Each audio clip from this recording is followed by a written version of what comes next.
Hello, everybody. 40 years ago, I had my last seat in this auditorium. I spent 5 years here at Trinity. I was an idiot then, and I'm not sure I've improved very much since then, but I'm going to try and tell you a bit about what I've learned, particularly about AI and publishing in recent years.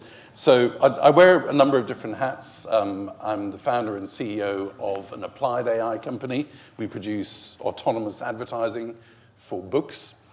I'm an author of a book about AI in publishing, and I write books. I'm also a board advisor to some trade magazines, to another AI company, and I write pretty regular bookseller columns. I say this just to say that there's a flavor to what I do, and I trained here in Trinity as a psychologist, so I tend to come at things from a psychological perspective. I just want to say something before we get going at all, because particularly being the CEO of an AI company, people always assume that as soon as I start talking, I'm going to say, we should write books with AI. It's the last thing I think we should do. I think it's the worst use case for AI, and it's not something that I advocate. So I just want to be clear about that. The other thing that I advocate very clearly for, I hope it's clear anyway, is that for every author, every creator of content in whatever medium they produce it, we should have recognition and remuneration. There should be a reward system that tracks where content has come from. And I hope that there'll be a global standard that's technologically enabled, probably by AI, where either the publisher or the creator can trade their content if they wish to. I was in New York quite recently. I travel around the world quite a lot talking about AI and publishing. Virginie and I were together in China a while ago, which was quite exciting. And I noticed they spoke at twice the normal speed in their presentations to give extra value. So maybe I should speak a bit faster. But the thing that I kind of noticed when I was in New York recently was that a lot of publishers are saying to me, we're trying to do our deals as soon as possible because President Trump is going to decide that AI is the next super weapon. The ammunition that it needs is as much content as it can get, so he's going to waive liability for anybody that takes, without permission, any content. So I do think that we're in a very kind of difficult moment where very big moves can be made around copyright. But my own position is that I think there should be a global solution that enables every creator to be credited. One of the most exciting things I feel about publishing and AI, and actually about life in general with AI, is that there are roughly 8 billion people on Earth, and I think there are probably roughly 8 billion creatives on Earth. The thing that many of us have been lucky, have been blessed with, particularly those in the publishing industry, is the ability to write well. Others are blessed with the ability to draw well, or to make music well, or to go through other forms of expressive art, whether they're architects or biochemists. And I think that we're going to see a lot of new content enabled by AI, not written by AI, but somehow the expression and the facilitation of it by AI, and I find that very exciting. Within publishing itself, I think we're in this kind of slightly, well, it's perhaps not strange, I think it is understandable, because we've had quite a lot of ambivalence around AI, and we've had some paralysis in publishing compared to adjacent creative industries because of our upset and fear that's appropriate around copyright and the theft of copyrighted materials. I think that has meant that we've stagnated a bit in accepting all the good things that AI can do within publishing. But where we are now, it seems to me, is that we're in a very confident embrace of AI where it can do corporate efficiency. That generally means corporate profitability initiatives. And we're a bit more hesitant when we start seeing it in terms of creative emancipation. And creative emancipation, I think, will go through starting with helping you to augment your ideas, organizing them, discussing them, perhaps improving the point or the narrative arc of what you're trying to do, and finally to releasing new potential around new art forms that perhaps we haven't seen. I sometimes kind of jokingly say, but I'm sure it might be true, that a Gen Z is going to take a poem and mash it up with a cryptocurrency and with a video game and perhaps a live performance or something, and we'll have a new art form coming our way, again enabled by AI. So what are the efficiencies? I think there are many different efficiencies, but one of them that we're seeing is that we're helping publishers to find within their whole catalog the real revenue stars. So which are the best titles that you haven't had the time or the resources to spend money promoting, but which we know are on trend and which there's a significant audience for. Sustainable publishing, much more efficient logistics, essentially. rights revolutions. I mean, anywhere where there's money or law being passed around, AI is tending to make it much simpler. And then trend responsive metadata, where we can either commission new works, knowing that there's something coming down the line, or we can resurface things, as I said, really around finding the gems. I wanted to do that quite quickly because the thing that I find is more interesting and is less talked about these days is where we're still a bit hesitant about adopting AI. One of those, for example, it's a little bit similar to some of the things that we've already seen, but I was talking to an AI company that essentially has said, we're reformatting the entire kind of manuscript so that you can listen to it. You can listen to it in any language, with any voice, at any speed, with any sort of tonality that you wish. You can read it as an ebook. You can also send notes from it to your friends. So if you find a paragraph that's particularly exhilarating or irritating, you can say, send this to Gautier and tell him that he's really going to get irritated by this. Or you can finish the whole piece of work and say, actually, I don't believe in the thesis that's behind this. I'd like to know whether there's any other kind of authors out there that are doing the antithesis of this, and what would a synopsis of their book be. So it becomes much more of a living book, which is much more interactive than the old days of just a CD-ROM giving you more detail. I also had an extraordinary experience with a Silicon Valley company, and perhaps you guys have done this too. Some of these things are becoming more pervasive, so perhaps I'm not telling you new things, but I'm trying to tell you some things if you haven't seen them before. And this was an AI program, essentially, where you load it with everything that's publicly available. So it took all of my bookseller articles, it took my book, it took everything I've done on YouTube, it took everything I've posted on LinkedIn. I gave it permission to do all these things. And then you could ask my avatar almost anything. I mean, it wouldn't tell you a very good answer if it said, what does Nadim think about disciplining a bad dog or something? But within the context of, and it was a pretty broad context of things that I've spoken about over the last 30 years or so, it was incredibly like me. And that gives the opportunity for people to interact with the author in a way which isn't possible beyond the bookstore or more broadly. So, that's not for everybody, but some people are finding that a way of bringing to life not just the author's work, but the author themselves. At Shimmr, we're using AI essentially to read the entire book, to understand what would be the best strategy to bring it to life for people to buy it, to bring it to their attention in an exhilarating way that makes them think, this is just the book for me.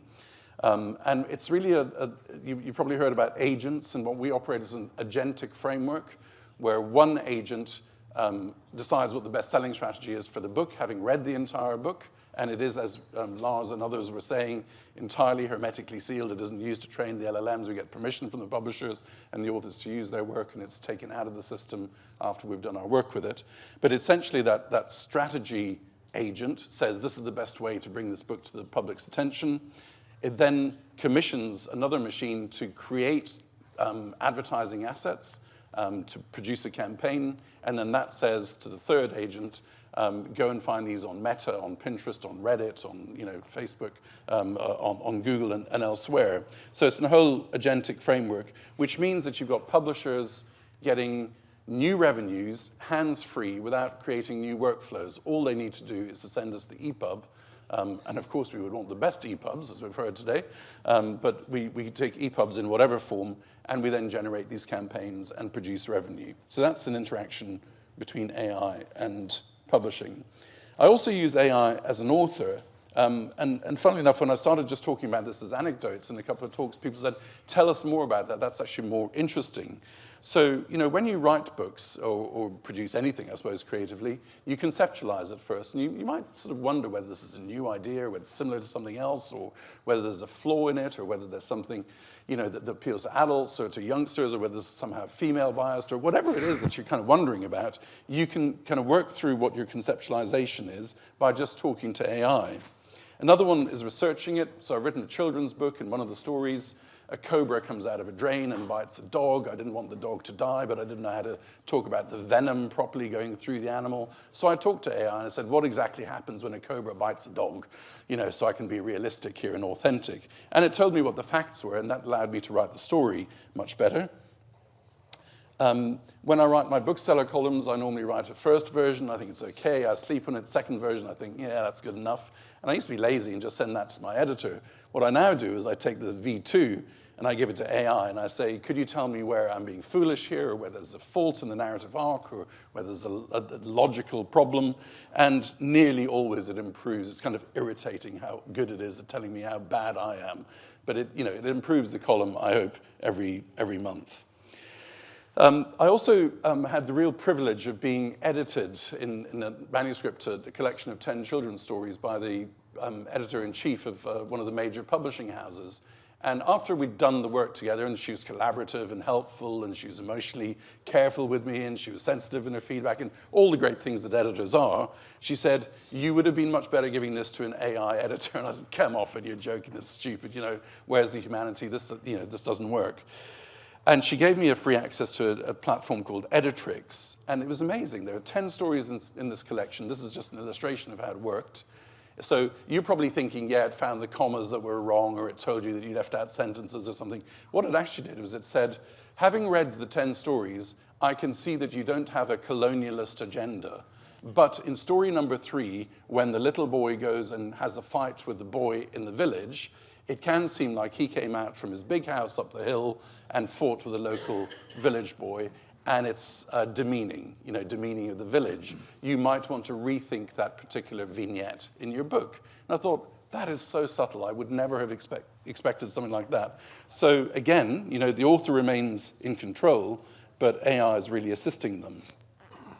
With my book on AI, it's got a limited audience. I mean, usually it's publishers, and it's usually Anglophonic publishers who are interested in it. So it did pretty well. It became an Amazon bestseller, so it sold at least 3 copies in some minor category. And then I thought, okay, well, that's it. That's as good as my book's going to be. And then I started working with a startup in India called iLaser, which was founded by, who actually Senthil should have been here today. I know he had a problem with his visa, which is a shame, but he offered to translate the book, and he had a 30-year career as a translator. He started an AI translation company, and what he did is he took the book and he translated it first into Arabic. I'm half Egyptian, half Irish, but I don't speak Arabic very well and I can't read it. So he produced this Arabic translation, it went to the Arabic publisher, who spent 2 days editing it and said, that's great, and published it. We then did it in Tamil. It's happening in Hindi, Mandarin, Spanish, Greek. It's happened as well. So what's happening is that my book, which was confined to a small audience, an Anglophonic audience, is now available to more than 4 billion readers, technically. Half the languages of the world are now represented at almost no cost and done within 2 or 3 days. And the publisher, therefore, has a changed publication value equation, both speed and cost terms. What that also allowed me to do was to think about audiobooks. And I and my publisher both went into a studio, and we said, we can't stay here for 2 weeks, and anyway, we're not good enough as voice actors, so why don't you just take a sample of our voices? And with 11 labs, our voices were cloned. I think I recorded 3 of 10 chapters. When the book came out, and it's on all the platforms now, I asked my children, 4 children, who know me pretty well, to tell me which of the 10 chapters I had read. And we played a game, and they all voted, and one did this, that, and the other. I went back to the studio and said, which were the chapters I read? Well, you read 1, 3, and 10, but we didn't use those. We just cloned your voice and did the whole thing. So actually, even my kids couldn't tell that AI had done my voice. It had all the right intonation. Now, my Greek publisher has taken that further, because my voice is available on 11 labs. God knows why and who would want it, but it's there. And he used it to create a Greek audiobook. We've had a bit of a problem with it, because although it's extraordinary to hear me talking Greek, it's my voice, but I can't speak Greek, it's using too thick an accent. So it's kind of it's not right for this kind of type of book, apparently. So, it's not quite perfect, but it just shows you how, actually, as an author, I can translate into almost all languages. I can then produce audiobooks into many languages. And I suppose, this kind of brings me, and we're all trying to talk for about 10 minutes. We're a panel, so I'm going to finish very shortly, and then Adam and Eric are going to give you 10 minutes or so, and then we'll all talk to you, and we'll talk to each other as well. But my call to action would be to recognize the potential of it in publishing, both from the publisher's perspective and in terms of enabling authors. Adopt it as a tool, however casually and informally you start, just kind of get acquainted with it, try different models, try different techniques. And make sure that you maintain creative control, which is not that hard to do. You know, the one thing that you shouldn't be doing is saying, could you write this essay for me, or could you write a paragraph or a chapter for my book? But perhaps the most provocative thought that I would leave you with, which I tend to do when I do talks around the world, is to say, do you know, we created AI. It didn't just kind of appear out of nowhere. And going back to my old psychology training, one of the reasons that we have been fearful of AI is because as human beings, we always want to be the dominant species. And we are threatened when it seems like there's something that can do something in a superior way. And the mesmerizing thing about AI is that it seems to think much faster than we can and to articulate itself much faster than we can. So we tend to find that a threatening thing in a very primal way. But actually, the more that we see it as something that isn't trying to achieve global apex genome status, the more likely we are to see it as perhaps one of the most creative things that humanity has ever done. So I'll leave it there as my contribution for the moment. Thank you very much.